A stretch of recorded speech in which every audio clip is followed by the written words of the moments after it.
9 महीने आपकी परवरिश माँ के गर्भ में की, जब कोई आहार ना कोई बाहर से जा सकता ना पहुंचाया जा सकता, तो वहां भी उसी ने आपका पेट भरा।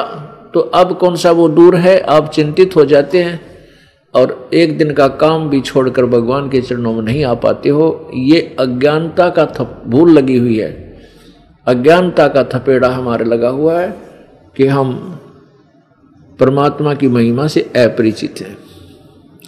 जब ये प्राणी मां के गर्भ से बाहर आता है, दांत नहीं होते, लड़के या लड़की के, और उस समय परमात्मा ने मां के स्तन में दूध दे दिया, और उससे पहले 1-2 ग्राम दूध नहीं था मां के स्तन में, और जो ही बच्चा बाहर आता है इतना दूध दे देता परमात्मा के, पी और जूठा छोड़ा है। अब जो नास्तिक लोग हैं वह कहते हैं भगवान है ही नहीं,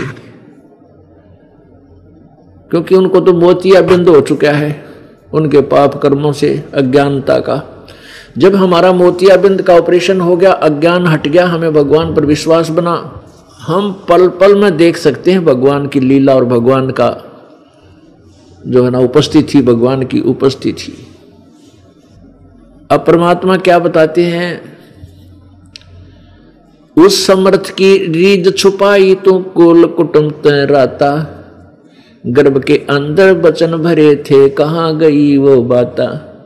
कितने प्यार से आके कबीर भगवान हमें समझाते हैं, कहते हैं अरे नालायक, उस समर्थ की रीझ छुपाई, उस भगवान ने आपके ऊपर प्रसन्न होकर के आपको सुख दिया, मां के गर्भ से बाहर निकाला, फिर दांत ने जब दूध दिया, उस भगवान को भूलकर अब केवल परिवार पोषण में ही लग गया, भगवान याद नहीं करता। परमात्मा ये नहीं कहते कि काम ना कर, क्योंकि काम तो करना ही पड़ेगा, नहीं तो यहां भूखा मरे। इस संसारिक धंधे के साथ साथ भगवान क्यों भूल गया, इतना सा कहना चाहते हैं भगवान परमात्मा। उस समर्थ की रीझ छुपाई, उस भगवान के एहसान को भूल के अब कुल कुटुंब ते राता, राता मन इसी में तू लटपट हो गया, इसी में उलझ गया, और गर्भ के अंदर वचन भरे थे कहाँ गई वो बात।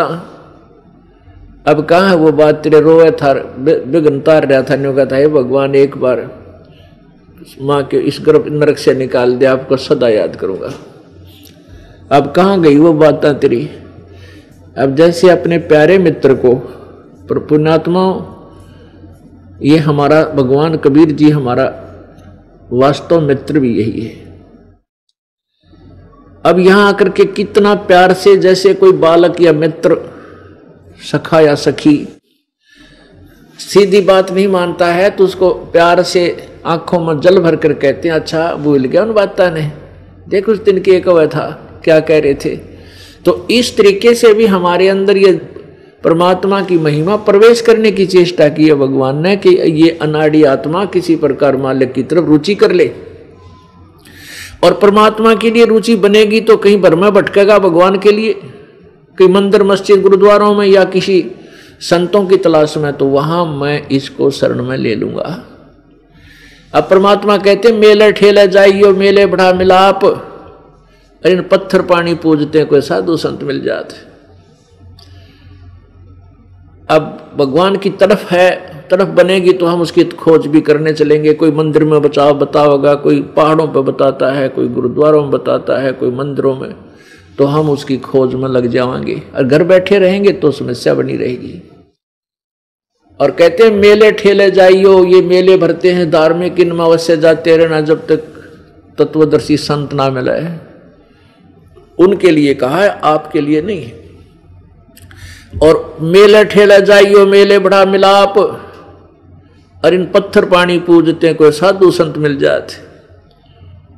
ये परमात्मा की प्यारी आत्मा भगवान का संदेश लेकर हमारे बेटा बच्चे बेटी बेटियां बेटे जगह जगह जहां पर भी कोई धार्मिक पर्व होता है वहां पहुंच जाते हैं परमात्मा का संदेश लेकर के।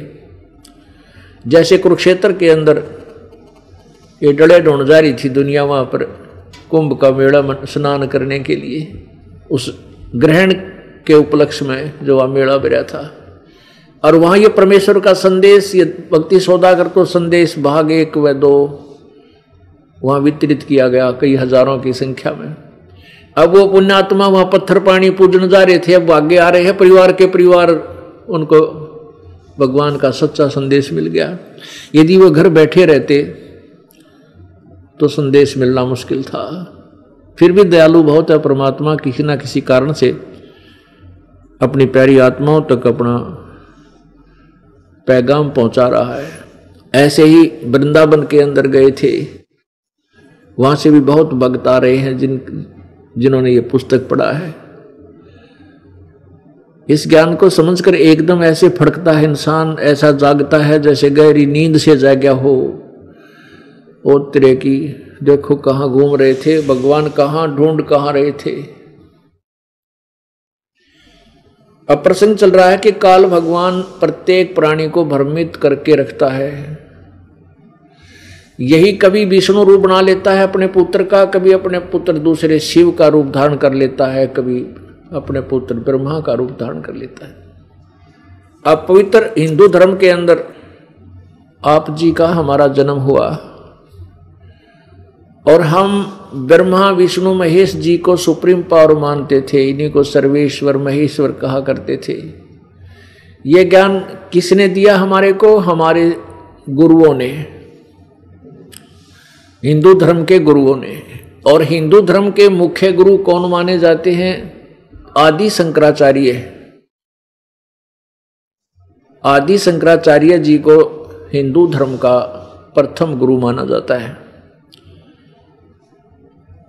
जो लगभग 2500 वर्ष पहले